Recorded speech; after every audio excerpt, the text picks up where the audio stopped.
سيدنا ومولانا محمد وعلى آله وأصحابه وبارك وسلم بلغ العلا بكماله كشف الدجى بجماله حسنت جميع خصاله صلوا عليه وآله بلغ العلا بكماله كشف الدجى بجماله حسنت جميع خصاله صلوا عليه وآله بلغ العلا بكماله كشف الدجى بجماله حسنت جميع خصاله صلوا عليه وآله আজকের ইসলামী মহাসম্মেলনের অত্যন্ত শ্রদ্ধেভাজন সভাপতি, উপস্থিত প্রাণপ্রিয় মুসলমান ভাইরা, পর্দার অন্তরালে অবস্থানরত অত্যন্ত শ্রদ্ধেয় মা ও বোনেরা, সর্বপ্রথম আল্লাহ তাআলার শুকর আদায় করি। ফিতনা ফাসাদের যুগে আল্লাহ রাব্বুল আলামিন আমাদেরকে বেহেশতের বাগানে আসার এবং বসার, আলোচনা করার এবং শোনার সুযোগ করে দিয়েছেন। এই জন্য কালিমাতুশ শুকর আদায় করি যে আলহামদুলিল্লাহ। আলহামদুলিল্লাহ। আমি কোরআনে পাকের কয়েকটি আয়াতে কারিমা, বিশ্বনবীর অসংখ্য হাদিস থেকে দুটি হাদিস তেলাওয়াত করেছি। আমরা সংক্ষেপে একটি বিষয় সম্পর্কে আমরা আলোচনা করব। একটা বিষয়, আমরা সকলেই জান্নাতে যেতে চাই, চাই না? আমরা সবাই জান্নাতে যেতে চাই। তো আমি আপনাদের সামনে খুব সংক্ষেপে জান্নাতে যাওয়ার জন্যে কয়েকটি কথা কোরআন ও হাদিস থেকে আলোকপাত করব, আল্লাহ তাআলা যদি তৌফিক দেয়। প্রথম হইল ঈমান আনার পরে, ঈমান আনার পরেই যদি কোনো ব্যক্তি শুধু একটা কাজ করতে পারে, সে সোজা জান্নাতে চলে যাবে। বলেন সুবহানাল্লাহ। একটি কাজ। আমি যে আয়াতে কারিমা তেলাওয়াত করেছি, মানুষ আমরা যারা পৃথিবীতে আছি সকলেরই তিনটে সাক্ষীর সম্মুখীন হইতে হবে। দুনিয়া পরকাল সব জায়গায় তিনটে সাক্ষী আপনার পক্ষে বিপক্ষে উপস্থাপন করা হবে।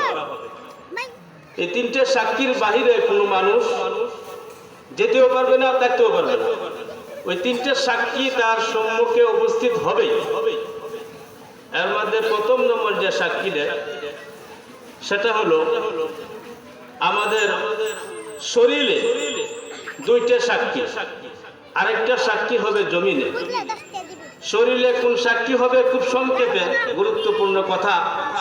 আমরা আমলের নিয়তে, ইখলাসের নিয়তে আমাকে আল্লাহ তাআলা বলার তৌফিক দেব, আপনারাও শোনার আল্লাহ তাআলা তৌফিক দেব। প্রথমে যে আয়াতে কারিমা তেলাওয়াত করেছি, আল্লাহুম্মা নাখতিমু আলা আফওয়াহিহিম ওয়া তুকাল্লিমুনা আইদিহিম ওয়া তাশহাদু আরজুলুহুম বিমা কানু ইয়াকসিবুন। আমরা যে মুখ দিয়ে কথা বলতেছি, হাসরের ময়দানে আমার মুখ দিয়ে কথা বলতে হবে না, আমার শরীরের অঙ্গ প্রত্যঙ্গই সাক্ষী হয়ে দাঁড়াবে। আপনি যে কোনো অবস্থানে দুনিয়াতে থাকেন না কেন, আপনার শরীরটাই আপনার পক্ষে বিপক্ষে সাক্ষী দিবেন। ব্যাখ্যা বিশ্লেষণ করার সময় নাই, আমার শরীরের অঙ্গ প্রত্যঙ্গ সাক্ষী দিবে। আল্লাহুম্মা নাখতিমু আলা আফওয়াহিহিম, ফাহমুন শব্দের অর্থ মুখ। আমরা যে কথা বলতেছি যে মুখ দিয়া, ওই মুখটাকে আল্লাহ তাআলা সিলি করে দিবে, অর্থাৎ এটা সিলাই দিবে। মুখ দিয়ে আর কোনো কথা বলতে পারবো না। আমার হাতে সাক্ষী দিবে, আমার পায়ে সাক্ষী দিবে, আমার চোখ সাক্ষী দিবে, আমার সারা শরীরের অঙ্গ প্রত্যঙ্গই আপনার পক্ষে বিপক্ষে সাক্ষী দিবে। ভালো কাজ করলে ভালো সাক্ষী, অন্যায় করলে অন্যায় আপনার পক্ষে বিপক্ষে সাক্ষী দিবে। তাহলে একটা সাক্ষী পাইলাম। দুই নম্বর সাক্ষী কিরামান কাতিবিন ইয়ালামুনা মা তাফআলুন।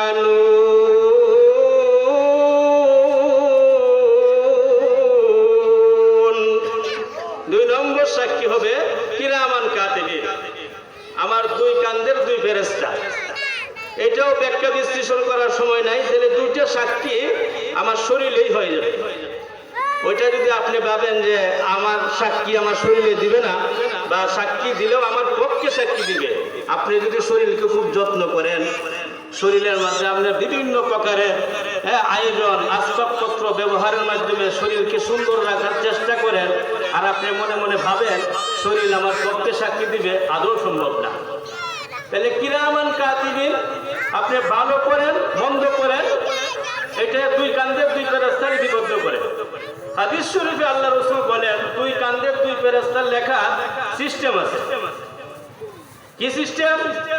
আল্লাহ রাসূল সাল্লাল্লাহু আলাইহি সাল্লাম বলেন, কোন মানুষ যদি নেক আমল করে, নেক আমল করার সাথে সাথেই ডান কান্দের ফেরেশতা একটি নেক আমল করলে 10টা সওয়াব তার আমলনামায় লেখে। বলেন সুবহানাল্লাহ। তাহলে একটি নেক আমল করলে 10টি নেক আমল, 10টি সওয়াব তার আমলনামায় লেখা হয়ে যায়। এখন বাম কান্দের যে ফেরেশতা, এই বাম কান্দের ফেরেশতা যদি কোনো মন্দ কাজ করে, গুনার কাজ করে, কথাগুলো বোঝার চেষ্টা করি মুহতারাম হাজিরিন।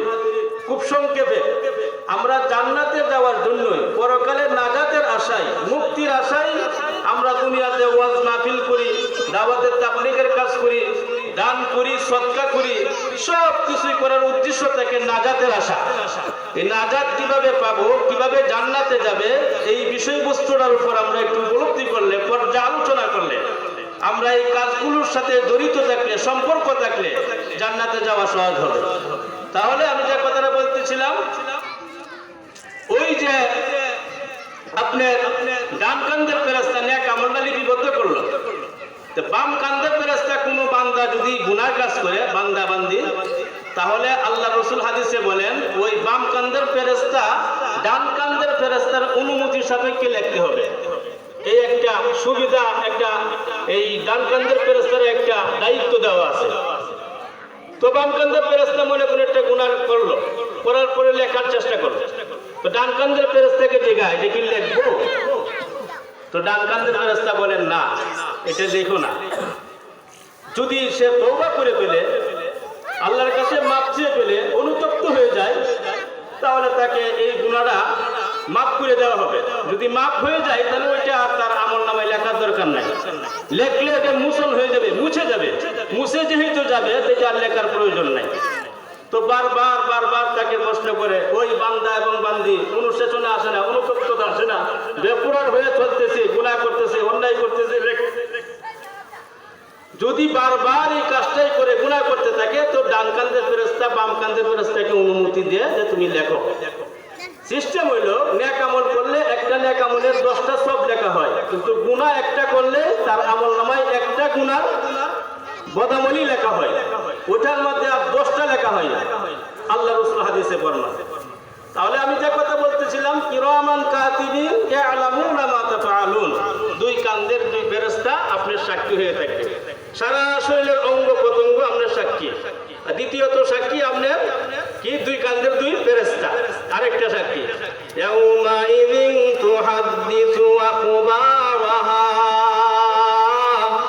বিআন্না রাব্বাকা আওহা লাহা ইয়াউমা ইযিন ইয়াসদুরুন নাসু আশতাতা লিয়ুরাউ আ'মালাহুম ফামান ইয়া'মাল মিসকালা যাররাতিন খায়রান ইয়ারা ওয়া মান ইয়া'মাল মিসকালা যাররাতিন শাররান ইয়ারা ইয়াউমা ইযিন তুহাদ্দিসু আখবারাহা।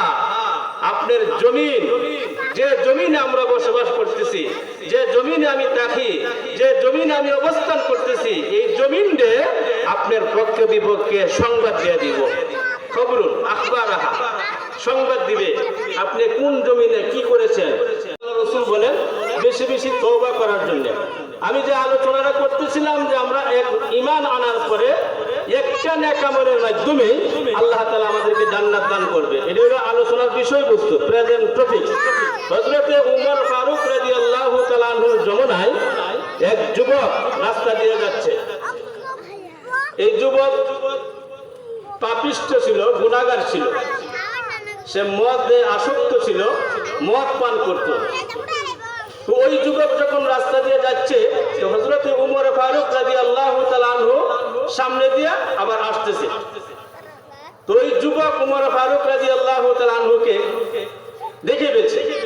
দেখার পরে তার মনের ভিতরে একটা ভয় ঢুকে গেল, উমর তো আজকে আমার হাতে মদের বোতল, এটা তো দেখে ফেলবো, দেখলে তো অবস্থা অনেক খারাপ হয়ে যাবে, কি জানি হয়ে যা। এই বয়সে আতঙ্কিত। তওবা করে এই সম্বন্ধে একটি কথা। তো উনি মনে মনে ভাবতেছে যে আল্লাহ, আমাকে যদি তুমি উমরের হাত থেকে বাঁচাও, উমরের হাত থেকে যদি আজকে আমাকে বাঁচাই দিতে পারো, আমার হাতে যে মদের বোতল ওটা যদি উমর না জানে, তাহলে আমার জিন্দেগিতে মদ খাবো না, আমি নামাজি হয়ে দেবো। এরকম একটা অনুশোচনা, অনুতপ্ততার সাথে আল্লাহর কাছে এই কথাগুলো বলতেছে, চিন্তা করতেছে। এই মুহূর্তে এভাবে বলতেছে আর কান্দাকাটি করতেছে আর ভাবতেছে আজকে যদি নিষ্কৃতি পাই, নাজাত পাই, তাহলে আর জিন্দেগিতে আমি গুনাহ করবো না, মদ খাবো না। এইভাবে সে কাঁদতেছে, আল্লাহর কাছে মাফ চাইতেছে, ইস্তেগফার করতেছে। তো হযরত উমর ফারুক রাদিয়াল্লাহু তাআলা রাস্তাতে যাচ্ছে, ওই লোক আসতেছে। আস্তে আস্তে যখন ক্রস হয়, ওই যুবক উমর ফারুক রাদিয়াল্লাহু তাআলাকে সালাম দিলেন। সালাম নিলেন। সালাম নেওয়ার পরে উমর রাদিয়াল্লাহু তাআলা তাকাইলেন তার দিকে। তাকায় দেখে বুগলের নিচে একটু উঁচা উঁচা ভাব। তাই তোমার বুগলের নিচে কি? এই কথা বলার সাথে সাথে সে কাঁপতেছে। সে মনে মনে বলতেছে, আল্লাহ, তোমার কাছে মাপ চাইলাম, তোমার কাছে এত কষ্ট করে মাপ চাইলাম, আর জীবনে অন্যায় করব না, কিন্তু আমাকে বাসায় দিলা। এভাবে কাঁপতেছে, সে কোনো কথা বলে না। এভাবে যখন কাঁপা শুরু করে দিল, কাঁপতে কাঁপতে হঠাৎ করে বোতলটা তার বুগল থেকে মাটিতে পড়ে গেল। মাটিতে পড়ে যাওয়ার পরে বোতলটা হাতে নিয়া, এই বোতলে ছিল মদের বোতল ছিল, কিন্তু উমর রাদিয়াল্লাহু তাআলা দেখার পরে পড়ে যাওয়ার পরে বোতলটা হাতে নিয়ে দেখে এটা দুধের বোতলে পরিণত হয়ে গেছে। বলেন সুবহানাল্লাহ। তার তওবা আল্লাহ তাআলা কবুল করে নিয়েছে। কেন কবুল করলেন? যে অন্তরের অন্তঃস্থল থেকে তওবা আল্লাহর নিকট কবুল হয়ে গেছে। এই জন্য উমর ফারুক রাদিয়াল্লাহু তাআলার সামনে এই অবস্থা হয়ে গেল। তো এই যুবক বলতেছে, আমি তো বুঝি নাই কিছু, আমার হাতে তো মদের বোতল ছিল, এটা দুধের বোতল কিভাবে পরিণত হইল? হযরত উমর ফারুক রাদিয়াল্লাহু তাআলা আনহু বলেন, এই যুবক, ইখলাসের সাথে অন্তরের অন্তঃস্থল থেকে কোনো বান্দা বান্দি যদি অন্যায় করে, অনুশোচনা করার পরে যখন আমি আল্লাহর কাছে যখন তওবা করে, আমি আল্লাহ রাব্বুল আলামিন তার তওবাকে কবুল করার পরে জিন্দেগীর সমস্ত গুনাহ মাফ করে দেয়। বলেন সুবহানাল্লাহ। তোর তওবা আল্লাহ তাআলা কবুল করেছে। এজন্য আল্লাহ ইচ্ছা করলে সব করতে পারে। এই মদের বোতলকে দুধের বোতলের দ্বারা পরিণত করে দিয়েছেন। বলেন সুবহানাল্লাহ। আমি যে আলোচনাটা করতেছিলাম, শেষের দিকে এক ঈমান আনার পরে একটা আমলের মাধ্যমে আমরা জান্নাতে যেতে পারবো। সে আমলটা কি? দিনে রাত্রে মিলে নামাজ কয়েকত, বলেন না ভাই, কয়েকত? 5 ওয়াক্ত। যোহরের নামাজ কয় রাকাত ফরজ? 4 রাকাত। আসরের নামাজ কয় রাকাত ফরজ? 4 রাকাত। আল্লাহ রাব্বুল আলামিন বলেন, যদি কোনো ব্যক্তি যোহর এবং আসরের 4 রাকাত ফরজ নামাজ আদায় করতে পারে, নিয়মিত গুরুত্ব সহকারে জামাতের সাথে যোহরের 4 রাকাত ফরজ, আসরের 4 রাকাত ফরজ নামাজ পড়তে পারে, আল্লাহ আসরের 4 রাকাত ফরজ নামাজ কোনো বান্দা বান্দি আদায় করলে 8টা জান্নাতের দরজা আল্লাহ তাআলা খুলে দেন। মাগরিবের নামাজ কয় রাকাত? 3 রাকাত। ফরজ কয় রাকাত? ইয়াশার ফরজ কয় রাকাত? 4 আর 3 কত? 7। আল্লাহ রাব্বুল আলামিন বলেন, যদি কোনো বান্দা বান্দি মাগরিবের 3 রাকাত ফরজ নামাজ আদায় করে, ইয়াশার 4 রাকাত ফরজ নামাজ আদায় করতে পারে, আল্লাহ রাব্বুল আলামিন জাহান্নামের 7টি দরজা তার জন্য বন্ধ করে দেন। বলেন সুবহানাল্লাহ। জাহান্নামের 7টি দরজা বন্ধ হয়ে যায়, জান্নাতের 8টা দরজা খুলে দেন। আর বাকি রইল কই? ফজরের 2 রাকাত ফরজ। আল্লাহ রাব্বুল আলামিন বলে, যদি কোনো বান্দা বান্দি ফজরের 2 রাকাত ফরজ নামাজ আদায় করে, আল্লাহ বলেন ফজরের প্রথম রাকাত যখন সে আদায় করতে থাকে, পড়তে থাকে, সারা দিনে যত সগীরা গুনাহ হয়ে গেছে সমস্ত গুনাহ প্রথম রাকাতের নামাজ আদায় করার সাথে সাথে তার গুনাহ মাফ হয়ে যায়। বলেন সুবহানাল্লাহ। আর 1 রাকাত রয়ে গেল। দ্বিতীয় রাকাত যখন পড়া শুরু করে, সারা রাত্রিতে যত অন্যায় গুনাহ হয়ে যায় এই দ্বিতীয় রাকাত পড়ার কারণে আল্লাহ রাব্বুল আলামিন সারা রাত্রির গুনাহগাতা আল্লাহ তাআলা মাফ করে দেন। তাহলে মূলত প্রেজেন্ট টপিকস আমার আলোচনার বিষয়বস্তুটা ছিল ঈমান।